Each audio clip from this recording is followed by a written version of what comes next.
Terima kasih Engkau senantiasa memberikan kami firman-Mu untuk meneguhkan iman kami, untuk memimpin kami agar kami hidup sesuai dengan kehendak-Mu. Dan saat ini kami berdoa, supaya Roh Kudus yang sudah mengilhamkan firman-Mu, kiranya menerangi hati kami. Sehingga setiap kami dapat memahami firman-Mu dengan baik. Dan firman-Mu itu menjadi berkat bagi kami, yang memberikan kami kekuatan, yang memberikan kami kemampuan agar hidup sesuai dengan apa yang Tuhan kehendaki. Kami semua sedia mendengarkan firman-Mu di dalam nama Tuhan kami Yesus Kristus. Amin. Baik, Bapak Ibu, jemaat yang dikasihi Tuhan, mari kita bersama-sama membuka Alkitab kita, dan kita akan membaca dari Mazmur 8. Mazmur 8, ayat 1 sampai dengan ayat yang ke-10. Mazmur 8 ayat 1 sampai 10, demikian firman Tuhan. Untuk pemimpin biduan, menurut lagu Gitit Mazmur Daud. Ya Tuhan, Tuhan kami, betapa mulianya nama-Mu di seluruh bumi. Keagungan-Mu yang mengatasi langit dinyanyikan. Dari mulut bayi-bayi dan anak-anak yang menyusu, telah Kau letakkan dasar kekuatan karena lawan-Mu, untuk membungkamkan musuh dan pendendam. Jika aku melihat langit-Mu, buatan jari-Mu, bulan dan bintang-bintang yang Kau tempatkan, apakah manusia sehingga Engkau mengingatnya?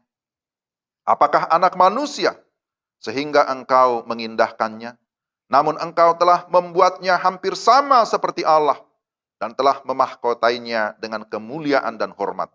Engkau membuat dia berkuasa atas buatan tangan-Mu. Segala-galanya telah Kau letakkan di bawah kakinya. Kambing domba dan lembu sapi sekalian, juga binatang-binatang di padang, burung-burung di udara, dan ikan-ikan di laut, dan apa yang melintasi arus lautan. Ya Tuhan, Tuhan kami, betapa mulianya nama-Mu di seluruh bumi. Demikian Mazmur 8 ayat 1 sampai 10. Berbahagialah kita yang mendengar firman dan memelihara dalam kehidupan kita sehari-hari. Shalom Bapak Ibu, jemaat yang dikasihi Tuhan, apa kabar? Dan saya berharap kita semua dalam keadaan baik dan tetap bersukacita, beribadah, terlebih mendengarkan firman Tuhan. Kita sudah membaca firman Tuhan, Mazmur 8, dan tema yang diberikan oleh PGI, ingatan Allah membuat setiap manusia bermartabat. Nah, itu temanya. Saudara yang dikasihi Tuhan, ada banyak orang di dunia ini yang merasa dirinya tidak berguna atau tidak berharga, sehingga menjadi minder. Karena membandingkan dirinya dengan orang lain yang lebih berhasil. Tapi di sisi lain, ada juga orang yang merasa dirinya lebih baik. Mungkin dilihat dari suku, ras, atau secara akademik, sosial, ekonomi, politik, dan lain-lain. Sehingga merendahkan orang lain, atau menganggap orang lain tidak berguna atau tidak berharga menurut pandangannya sendiri karena memiliki banyak kekurangan. Akan tetapi saudara, kedua golongan ini tidak tepat atau tidak sesuai dengan prinsip Alkitab. Itulah sebabnya kita perlu kembali kepada apa yang Allah nyatakan melalui firman-Nya. Ya, sebagaimana tema kita. Tadi saya sudah sampaikan. Tema yang diberikan, ingatan Allah membuat setiap manusia bermartabat. Dan melalui tema ini, saudara, kita diingatkan bahwa keberadaan kita itu tergantung pada apa kata Allah. Tergantung pada apa kata Tuhan. Mari kita belajar dari Mazmur 8 ini. Setidaknya ada 3 hal penting yang ingin saya sampaikan. Pertama, Allah adalah pencipta segala sesuatu. Ini bisa kita lihat ayat 2 sampai dengan ayat yang keempat. Dan yang kedua, Allah adalah penentu martabat manusia, bukan dunia. Ayat 5 dan ayat yang ke-6.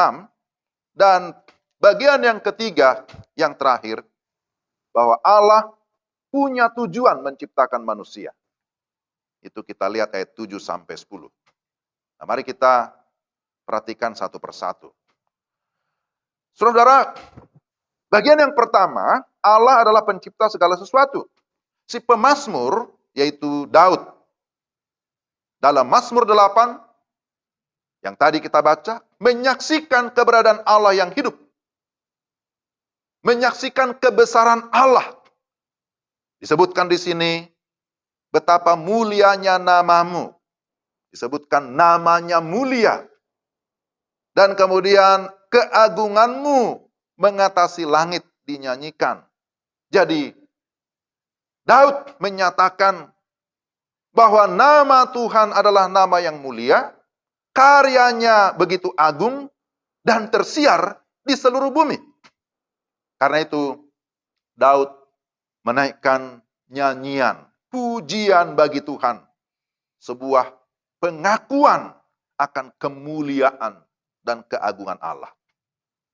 Allah diperkenalkan sebagai pencipta satu-satunya. Ia yang menciptakan langit, bumi, serta segala isinya. Demikian disebutkan dalam ayat yang keempat. Jika aku melihat langitmu, buatan jarimu, bulan dan bintang-bintang yang kau tempatkan. Oh, Allah disebutkan di sini menciptakan dengan jarinya sendiri. Dan menata segala sesuatu dengan rapi, dengan teratur, dengan indah. Maka Allah di sini digambarkan atau disebutkan sebagai pelukis yang agung. Luar biasa. Tetapi bukan saja bahwa Allah itu diperkenalkan disebut sebagai pencipta, tetapi juga penguasa atau yang berkuasa atas segala ciptaan. Maka segala bentuk kekuatan yang berusaha untuk menentang kekuasaan Allah sesungguhnya dikatakan di sini telah dibungkamkan. Ayat yang ketiga disebutkan di sana, dari mulut bayi-bayi dan anak-anak yang menyusu telah kau letakkan dasar kekuatan karena lawanmu untuk membungkamkan musuh dan pendendam. Jadi tidak ada kuasa atau kekuatan apapun yang dapat mengalahkan kekuatan ataupun kekuasaan Allah. Karena kekuasaan Allah adalah kekuasaan yang kekal, yang tidak terbatas. Allah disebut sebagai, kalau dalam istilah Latin, omnipoten, yang maha kuasa. Dan tidak ada kuasa apapun yang melebihi kekuasaannya. Jadi ini yang pertama diperkenalkan di dalam ayat yang kedua sampai dengan ayat yang keempat. Tapi yang kedua, Allah adalah penentu martabat manusia, bukan dunia. Di dalam ayat 5 sampai ayat yang ke-6, pemazmur secara khusus hendak menyadarkan manusia akan posisinya di antara seluruh ciptaan. Saudara, tentu kita sudah tahu kalau kita membaca di dalam Kejadian pasal 1 ayat 26 sampai 27, disebutkan bahwa Allah menciptakan manusia menurut gambar dan rupa Allah. Artinya bahwa manusia berbeda dengan seluruh ciptaan lainnya. Bahwa manusia diciptakan sebagai gambar dan rupa Allah. Menunjukkan bahwa ada perbedaan kualitatif, perbedaan kualitas antara manusia dengan binatang atau hewan, dengan burung-burung, dengan ikan, dengan segala ciptaan yang lain. Karena manusia diberikan akal budi, pengetahuan, diberikan pikiran, perasaan, diberikan kehendak untuk bisa mengikuti apa yang merupakan kehendak Allah. Akan tetapi saudara, di dalam Kejadian 3 disebutkan bahwa manusia jatuh ke dalam dosa karena pemberontakannya kepada Allah. Maka apa yang terjadi? Manusia sudah kehilangan segalanya. Kehilangan relasi dengan Allah. Putus hubungan dengan Allah. Maka disebut manusia sudah mati secara rohani. Manusia kehilangan relasi bukan hanya dengan Allah tetapi juga dengan sesama. dengan lingkungannya, bahkan dengan dirinya sendiri. Jadi, manusia sendiri tidak mampu mengenali dirinya sendiri, apalagi mengenal Allah. Manusia juga sudah kehilangan martabat secara rohani. Manusia sudah kehilangan kemuliaan Allah. Sehingga, apa akibatnya? Manusia tidak bisa lagi mencerminkan kemuliaan Allah. Manusia yang sudah jatuh ke dalam dosa, manusia yang sudah berdosa, berusaha untuk mengembalikan martabatnya. Mau mengembalikan harga dirinya. Dengan melakukan berbagai hal, saudara-saudara. Tetapi ternyata tidak bisa.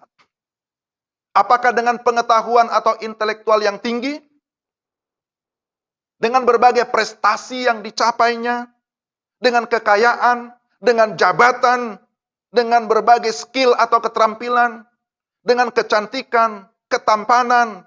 Apalagi? Dengan kekuatan? Dengan perbuatan baik? Dengan segala apa yang diupayakan manusia, tidak pernah bisa mengembalikan martabatnya. Tidak bisa mengembalikan harga dirinya. Tidak bisa mengembalikan kemuliaan yang sudah hilang karena dosa.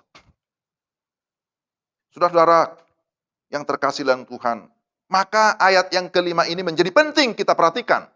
Dalam ayat yang kelima dikatakan, apakah manusia sehingga engkau mengingatnya. Mungkin dari kata inilah maka PGI memberikan tema ingatan Allah.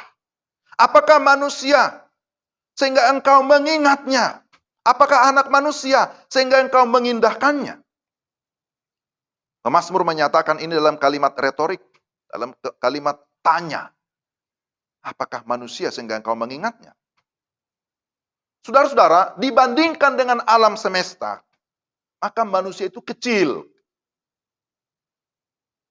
Tetapi di sini pertanyaannya bukan masalah siapa, tapi apa. Sebab yang terpenting bukan masalah nama, siapa namanya. Tetapi berbicara tentang apa, berarti berbicara tentang posisi, berbicara tentang status. Posisi atau status manusia yang sudah terhilang karena dosa. Atau yang sudah bergeser dari posisi yang semula. Inilah yang harus dikembalikan. Inilah yang harus dipulihkan. Dan siapa yang bisa melakukannya? Siapa yang bisa memulihkan martabat manusia itu? Tidak ada yang bisa, kecuali hanya Allah sendiri. Jadi saudara, ini adalah satu pertanyaan penting. Apakah manusia sehingga kau mengingatnya? Jadi Tuhan sendirilah yang mengingat kita. Tuhan sendirilah yang berinisiatif untuk memulihkan saudara dan saya. Dan Tuhan sudah mengerjakannya melalui Yesus Kristus yang sudah datang ke dalam dunia. Bahwa setiap orang yang sungguh-sungguh percaya kepada Yesus Kristus dan menerimanya sebagai Tuhan dan Juru Selamat, maka orang itu akan mengalami pemulihan. Setiap orang yang sudah sungguh-sungguh bertobat, menyadari dosanya, dan bukan hanya menyadari, tapi meninggalkan dosanya, lalu beriman kepada Yesus Kristus, itulah yang akan mengalami pengampunan, mengalami pemulihan. Kristus memulihkan kita dengan Allah Bapa di surga. Kristus memulihkan posisi kita, sehingga kita kembali kepada posisi yang sebenarnya. Status kita diubahkan menjadi anak-anak Allah. Serta dikatakan dalam ayat yang ke-6, dimahkotai dengan kemuliaan dan hormat. Nah ini saudara, artinya bahwa seseorang yang sudah ada di dalam Yesus Kristus akan mengalami pemulihan dan kehidupannya akan menjadi berharga di mata Tuhan. Karena sudah mengalami penebusan oleh darahnya yang mahal. Ingat saudara dan saya, kita sudah mengalami penebusan. Kita sudah ditebus dengan darahnya yang mahal, darah yang sangat berharga. Sehingga saudara dan saya, kita semua berharga di hadapan Tuhan atau di mata Tuhan. Amin. Amin. Jadi saudara, kita memiliki martabat, kita memiliki kemuliaan, karena Allah sendiri sudah menebus kita. Bukan berdasarkan apa kata orang lain, bukan berdasarkan penilaian dunia, bukan apa kata dunia, tetapi apa kata Tuhan, apa kata firman-Nya. Di dalam Yesaya 43 ayat yang keempat dikatakan, oleh karena engkau berharga di mataku. Jadi Tuhanlah yang berkata, engkau berharga di mataku dan mulia, dan aku ini mengasihi engkau. Maka aku memberikan manusia sebagai gantimu, dan bangsa-bangsa sebagai ganti nyawamu. Yesaya 43 ayat yang keempat. Jadi Allah lah yang memulihkan martabat kita, saudara dan saya, sebagai manusia. Dan dialah yang menyatakan engkau berharga di mataku. Maka kita bersyukur, saudara. Ternyata kita berharga di mata Tuhan. Amin. Dan yang ketiga, Allah punya tujuan menciptakan manusia. Sejak semula memang Allah mempunyai tujuan dalam menciptakan manusia. Di dalam ayat 7-9 dijelaskan bahwa manusia berkuasa atas ciptaan lainnya. Segala ciptaan baik yang di darat atau di padang, yaitu binatang-binatang, burung-burung di udara, dan ikan-ikan serta segala binatang laut, disebutkan di sini berada di bawah kekuasaan manusia. Hal itu dimungkinkan karena memang manusia sekali lagi memiliki akal budi, memiliki pikiran, memiliki hikmat, memiliki perasaan, memiliki kehendak yang berbeda dari ciptaan lain. Namun selain itu, ingatlah saudara-saudara, bahwa kita diciptakan, bahkan kita dipulihkan di dalam Yesus Kristus. Sehingga kita memiliki status yang diubahkan. Dahulu kita menjadi pendosa, tapi sekarang kita disebut sebagai anak-anak Allah yang sudah dibenarkan melalui iman kepada Kristus. Apa tujuan Tuhan memulihkan saudara dan saya? Supaya kita kembali memuliakan Tuhan. Bagaimana caranya kita memuliakan Tuhan? Dengan melaksanakan mandatnya, dengan melakukan amanatnya, dengan melakukan firman-Nya. Jadi saudara, kita hadir di bumi ini. Kita ada di tempat ini, di lingkungan kita, dimanapun kita berada. Mari kita mengingat bahwa kita adalah dutanya Tuhan, ambasadornya Tuhan. Duta apa?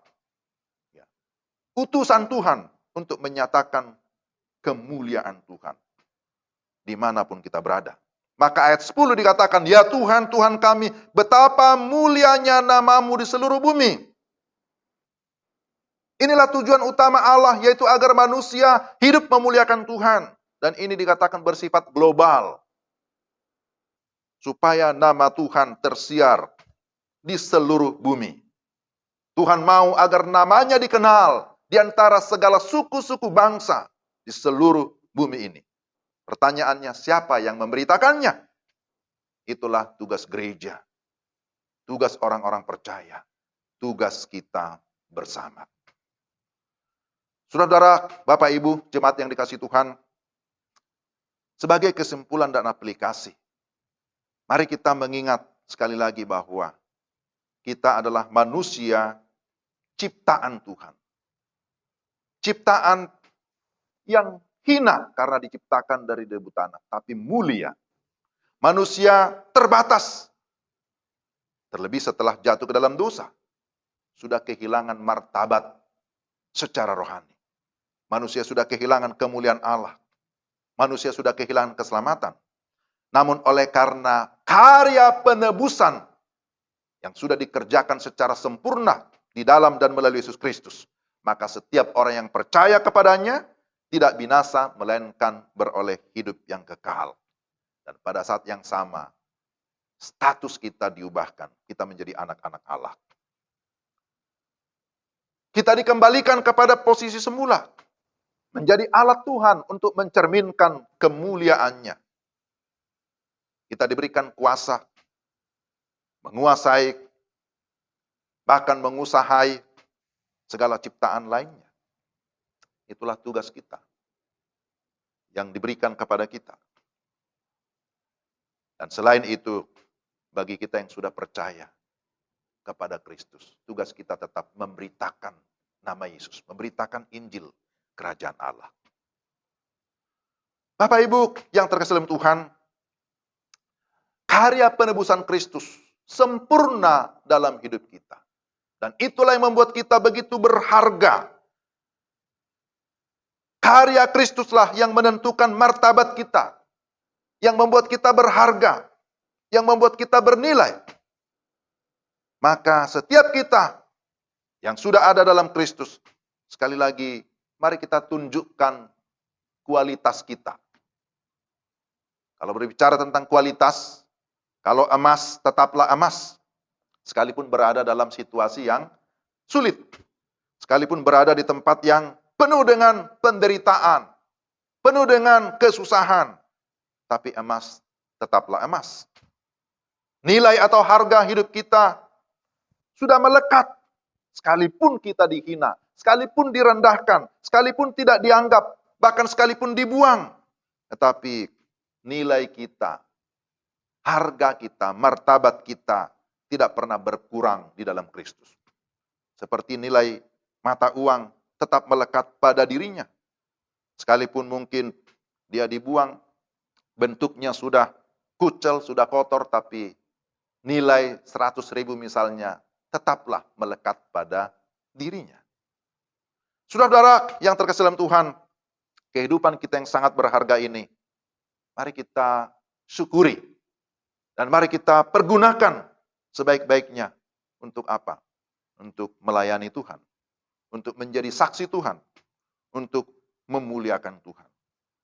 Kehidupan kita akan lebih berharga jikalau kita terus mengisinya dengan kebenaran, dengan hal-hal yang bernilai kekal. Dengan kita terus menjadi garam dan terang dimanapun kita berada. Dan tentu saja kita selalu mengingat kalimat atau motto diberkati menjadi berkat. Kita yang sudah diberkati oleh Tuhan, maka kita terus menjadi berkat. Maka di sana kemuliaan Tuhan akan dinyatakan. Kalau Tuhan sudah mengingat saudara dan saya, Tuhan sudah mengingat kita, maka mari kita terus mengingat apa yang Tuhan perintahkan kepada kita. Tuhan memberikan kita kepercayaan, maka mari kita ingat terus melakukan yang terbaik bagi Tuhan. Mari kita selalu mengingat kasih-Nya yang begitu besar. Mari kita mengingat pengorbanannya. Mari kita mengingat karyanya yang begitu agung di dalam kehidupan kita. Dengan demikian, kehidupan kita pun akan menjadi berkat bagi orang lain, dan kita hidup memuliakan Tuhan ketika kita melakukan apa yang Dia mau. Amin. Mari kita berdoa. Tuhan, terima kasih firman-Mu pada hari ini. Meneguhkan iman kami bahwa ternyata kehidupan kami berharga, bermartabat adalah ketika Tuhan sudah menebus kami, menyelamatkan kami. Dan tolonglah kami ya Tuhan, supaya kami menghargai karya-Mu yang agung. Dengan kami tetap taat melakukan perintah-Mu, menjadi berkat bagi sesama, dan hidup mencerminkan kemuliaan Tuhan. Terpujilah Engkau, mampukan kami untuk terus dapat menjadi pelaku kebenaran firman-Mu. Dalam nama Tuhan Yesus, kami sudah berdoa. Amin.